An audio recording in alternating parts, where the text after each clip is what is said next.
امت کو میری حشر میں شرمندگی نہ ہو، مہمان وعدہ لے کے چلا ہے میزبان سے۔ اشارہ سمجھ آیا کدھر ہے یوسف بھائی؟ معراج کدھر ہے؟ معراج، ہاں یہ لوگ کو میراج کھائی انہیں جلدی سمجھ آ رہا ہے فاروق بھائی۔ تو معراج کہ بھائی میری امت کو کیا کر دینا، بخش دینا۔ اللہ تعالیٰ ہمارا شمار بھی حسن بھائی انہی لوگوں کے اندر جو ہے فرمایا۔ چلے آگے چلے، جب سعودی پر سلطان ابن سعود اور اس خاندان کا قبضہ ہوا تو انہوں نے کیا کیا، سب علامت تبرکات اللہ کے نبی صلی اللہ علیہ وسلم کے، آپ کی فیملی کے تھے، ایک کے بعد ایک کو نورانی بھائی کیا شروع کر دیا، مٹانا۔ اب ان کا لاسٹ ٹارگیٹ تھا، اگلا اور لاسٹ ٹارگیٹ، کہ یہ حضور صلی اللہ علیہ وسلم کی جو قبر مبارک ہے اور یہ جو روضہ جسے میں اور آپ گنبد خضرا کہتے ہیں، تو یہ چاہتے تھے کہ اس کو بھی گرا دے۔ یہ بالکل ان کا پلان ہو گیا تھا اور سب طے ہو چکا تھا، لیکن چونکہ سعودی حکومت نے اس سے پہلے بہت سے جو تبرکات تھے اس کو مٹایا، ختم کیا، تو دنیا بھر میں اس کا پتہ چل گیا، تو ایک شور ہونے لگا، لوگ ناراض ہوئے، اور خاص طور سے اہل ہند، اس میں سب آ گئے، پاکستان بھی آ گیا، بنگلہ دیش بھی آ گیا، افغانستان بھی آ گیا، انڈیا، یہ سب اکھنڈ بھارت، تو یہ لوگ زیادہ ناراض ہوئے، اور انہوں نے اپنی ناراضگی سلطان تک پہنچائی کہ اگر آپ نے گنبد خضرا کو گرایا تو یہ بات اچھی نہیں ہوگی، آپ جتنا ڈیمیج کرنا تھا کر سکتے تھے، اقبال بھائی کیا ہے، کر چکے ہو تم لوگ، لیکن اب یہاں ہاتھ مت ڈالنا۔ تو سلطان ابن سعود نے کیا کیا، انڈیا سے ہمارے اکابر علماء دیوبند ان کو دعوت دی اپنے خرچے سے، اور ان کو بلایا سلطان نے حجاز۔ ان میں کون لوگ تھے؟ سر فہرست علامہ شبیر احمد عثمانی نور اللہ مرقدہ، سید سلیمان ندوی علیہ الرحمہ، مولانا محمد علی جوہر علیہ الرحمہ، اور ان کے بھائی مولانا شوکت علی، اور دیگر اشخاص بھی موجود تھے۔ یہ قافلہ پہنچا، سلطان ابن سعود نے ایک اجلاس رکھا تھا، اس میں انہوں نے پہلی تقریر، ان کی اول تقریر ان کی تھی پہلی، تو انہوں نے اس میں یہ باتیں کہی، جلدی جلدی میں اشارہ کر دوں۔ نمبر 1 کہ جو 4 ائمہ ہے اس کو تو ہم برداشت کرتے ہیں کہ ان کا جو فروعی اختلاف ہے تو کوئی بات نہیں۔ دوسرے نمبر پر یہ کہا کہ قرآن و سنت یعنی توحید اور رسالت کے ہم قائل ہے اور اس پر ہم جمے ہوئے ہیں، اس میں ہم کوئی کمپرومائز نہیں کریں گے، چاہے دنیا ہم سے راضی ہو یا ناراض ہو، لیکن قرآن و سنت کے خلاف کوئی کام ہم نہیں کریں گے۔ تیسری بات انہوں نے یہ کہی کہ ہم یہود و نصارہ کو غیر مسلم سمجھتے ہیں۔ کیوں سمجھتے ہیں؟ تو فرمایا کہ وہ اللہ تعالیٰ کے علاوہ کسی اور کی بھی پرستش کرتے ہیں، پوجا پاٹ کرتے ہیں، اور قرآن نے ان کے تعلق سے فرمایا کہ مَا نَعْبُدُهُمْ إِلَّا لِيُقَرِّبُونَا إِلَى اللَّهِ زُلْفَىٰ، کہ ہم اللہ تعالیٰ کو چھوڑ کر غیر اللہ کی جو پرستش کرتے ہیں، پوجا پاٹ کرتے ہیں، وہ اس لیے تاکہ ان کے واسطے سے ہم اللہ کے قریب ہو جائے، ہمیں تقرب جو ہے وہ حاصل ہو۔ تو کہا کہ ہم نے سنا ہے کہ تمہارے انڈیا کے اندر بھی لوگ مزاروں پہ جا کر کیا کرتے ہیں؟ سجدہ کرتے ہیں، سجدہ ریز ہوتے ہیں مزاروں پہ جا کر۔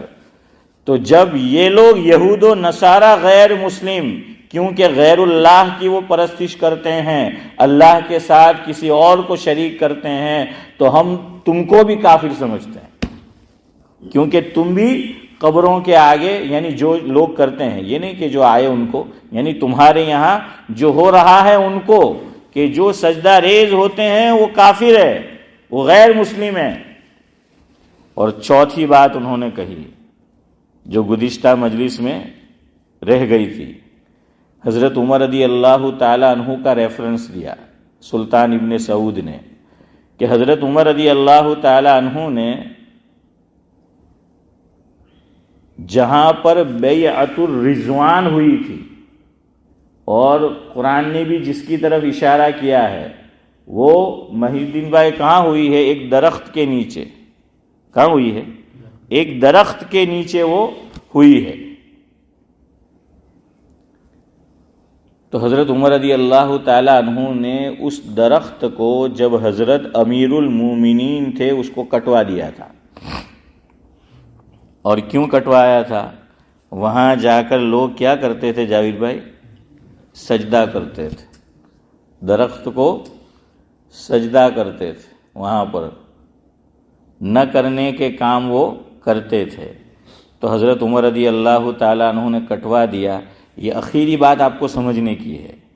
سلطان ابن سعود یہ کہنا چاہتے تھے کہ جیسے حضرت عمر رضی اللہ تعالیٰ عنہ نے بیعت الرضوان جس درخت کے نیچے ہوئی تھی، لوگ وہاں پر ناکردنی کرتے تھے اور اس درخت کو کٹوا دیا تھا، ہم بھی اس کو ایگزامپل بنا کر، مثال بنا کر، اس کو سامنے رکھ کر یہ قبے کو گرانا چاہتے ہیں، گنبد خضرا کو یہ گرانا چاہتے ہیں۔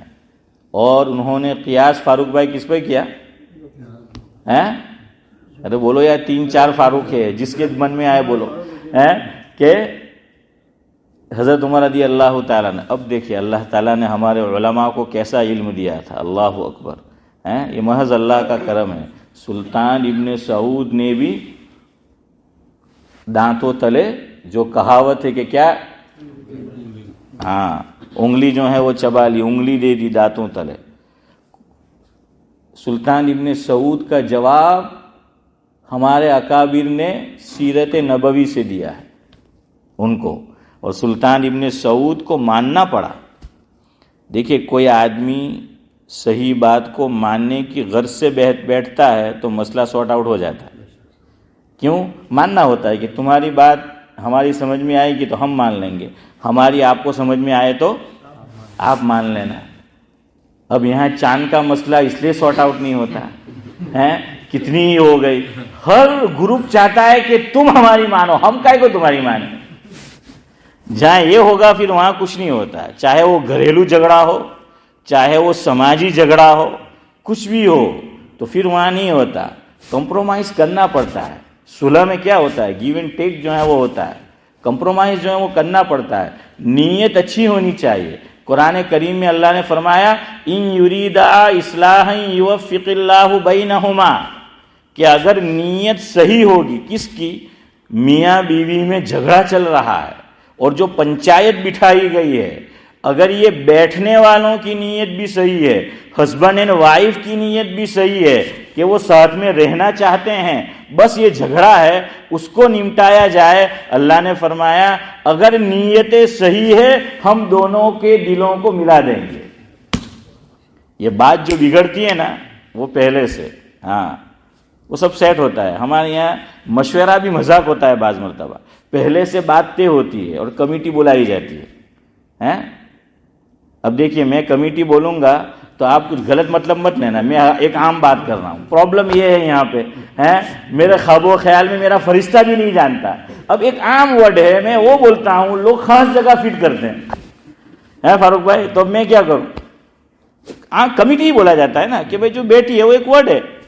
تو اگر کوئی بھی جھگڑا ہو، سماجی اور دینی جو بھی کوئی ہو اختلاف، اگر نیت صحیح ہے مان لینے کی ہے تو مسئلہ سارٹ آؤٹ ہو جاتا ہے۔ سلطان ابن سعود کی نیت صحیح تھی، جو مجلس انہوں نے بلائی اجلاس، ان کی نیت صحیح تھی کہ تمہاری بات ہماری سمجھ میں آئے گی ہم مان لیں گے، اور ہماری بات آپ کی سمجھ میں آئے تو آپ مان لینا. ہاں ایسا ہی ہونا چاہیے. ورنہ ہمارے حضرت مولانا ابرار احمد صاحب دھلیاوی رحمۃ اللہ علیہ ذاکر بھائی سناتے تھے, بعض لوگ بہت ہوشیار, وہ کیا کہتے ہیں کہ ہمیں تمہارا یہ مہمان بنی نہ ہوں تو تمہیں ہوں آپ ہو, نے تمہیں ہمارا یہ مہمان بنی نہ آو ہے تو تمہیں ہمارا ہر ہوں لیا ہو. یعنی دینے کی بات نہیں, دونوں جگہ کیا ہے, ہاں لامزل لی, تو وہی جو ہے ہوتا ہے. خیر چلے ایک بات کہہ کر گفتگو ختم کرتا ہوں, 5-7 منٹ زیادہ لے لیتا ہوں چونکہ کل چھٹی رکھیں گے انشاءاللہ. آپ تعلیم کر لینا. وہاں آنکھ میں وہ گارڈن کلین کر رہا تھا تو وہ سیدھا وہ چیز اڑ کے آنکھ میں لگی ہے, اور چشمہ میں نے پہنا نہیں تھا, تو خیر ابھی وہ درد کر رہا ہے, دیکھا لال لال ہو گیا, آپ کو دکھ رہی ہے. تو یہ 3-4 دن سے ہے, لیکن آج سے کچھ درد زیادہ ہے, تو اب کل جو ہے وہ چھٹی رکھتے ہیں. تو 5-7 منٹ لے لو اس کی جگہ. میں صرف قبے وال تو آپ کو 3-4 مثال دوں. اب ہمارے اکابر جو انڈیا سے آئے تھے انہوں نے آپس میں مشورہ کر لیا کہ سلطان ابن سعود کی تقریر کا جواب کون دے گا؟ علامہ شبیر احمد عثمانی رحمۃ اللہ علیہ. اللہ اکبر ہیں. اور انہوں نے مثالیں بھی سیرت نبوی سے دی. سلطان سے فرمایا کہ جہاں پناہ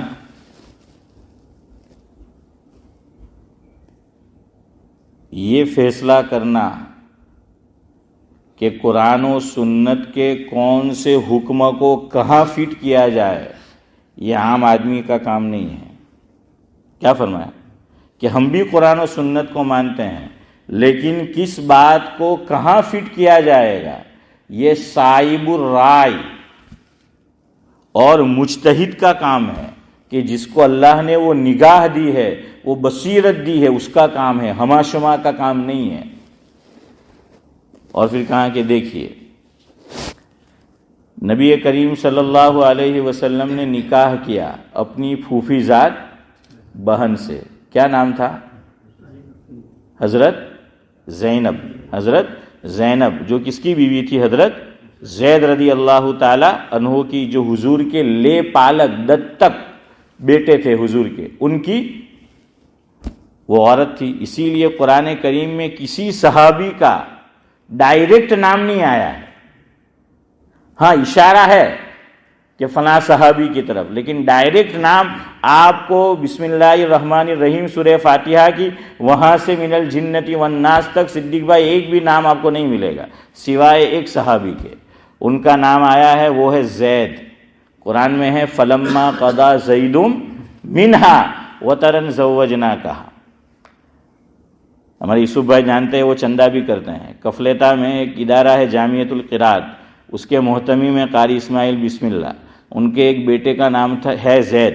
میں جب وہاں پڑھاتا تھا یوسف بھائی, وہ چھوٹا تھا, تو اس کو سکھا دیا ہوگا گھر والوں نے. کوئی پوچھتا کہ ترو نام ہوں تو کہ اعوذ باللہ من الشیطان الرجیم بسم اللہ الرحمن الرحیم. میں کہ بھائی ہوں کہ نام پوچھا تو شروع ہو گیا تھا کہ فلما قضا زید منہا.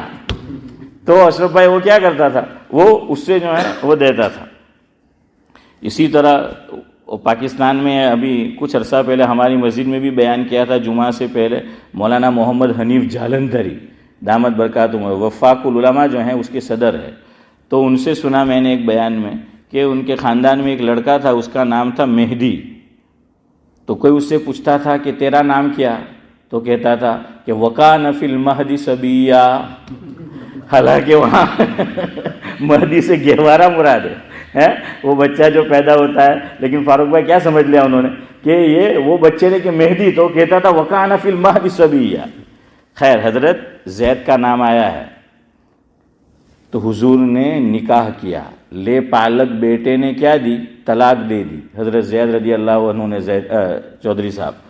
اور حضور نے اس میں کسی کا لحاظ نہیں کیا کہ مکہ والے کیا کہیں گے, خاندان والے کیا کہیں گے, لوگ کیا کہیں گے, کسی کی پرواہ نہیں کی کہ جو کہنا ہو کہتے رہے. لیکن نکاح کیا, حالانکہ وہ منہ بولے بیٹے کی بیوی ہے, بہو ہے, لیکن حضور نے کیا, کیوں؟ ایک رسم کو توڑنا تھا. یہ ایک مستقل ٹاپک ہے. وہیں دوسری مثال دی علامہ شبیر احمد عثمانی نے کہ کعبۃ اللہ ابھی جو موجود ہے وہ بنائے ابراہیمی پر نہیں ہے. کہ حضرت ابراہیم علیہ السلام نے جو کعبۃ اللہ بنایا تھا نا، ابھی آپ جا کر دیکھنا، وہ اس طرح نہیں ہے. حضرت ابراہیم نے جو بنایا اس میں حتیم کا حصہ بھی شامل تھا، حتیم کا حصہ اس میں شامل تھا. پھر توڑ دیا حجاج بن یوسف نے، اور پھر وہ ہوتا رہا. تو حضور کی چاہت یہ تھی کہ میرے جد امجد حضرت ابراہیم علیہ السلام نے جو کعبۃ اللہ بنایا تھا، سعد اللہ صاحب، میں بھی ویسا ہی بناؤں کہ حتیم کا حصہ شامل ہو. اللہ اکبر. علماء نے کتنی پیاری بات لکھی یہاں کہ اچھا ہوا کہ حضور نے یہ کام نہیں کیا، اللہ نے نہیں کروایا. اور یاد رکھو، زیادہ مایوس نہ ہو اگر مجھے اور آپ کو کعبۃ اللہ کا گیٹ میرے اور آپ کے لیے نہیں کھلتا ہے، اور کھلے گا بھی کیسے؟ ہمارے لیے تو گھر کا گیٹ بھی جلدی نہیں کھلتا.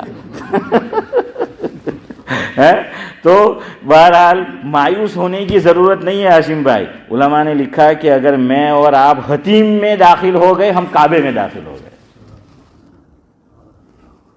سب کو سبحان اللہ بولنا چاہیے تھا، لیکن وقت زیادہ ہو گیا تو تھک گئے. تو فاروق بھائی بھی ہاں کہہ رہے.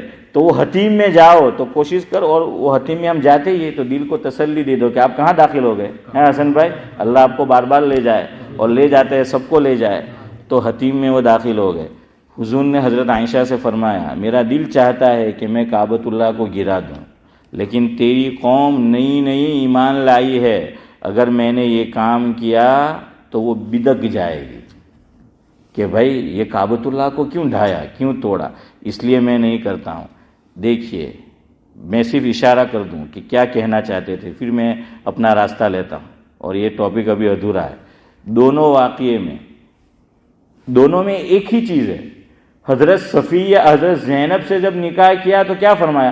لوگوں کو جو بات کرنی ہو کرے، جو کہنا ہو لوگوں کو کہے، لیکن اس کا لحاظ نہیں کیا اور وہ کام کر گزرے.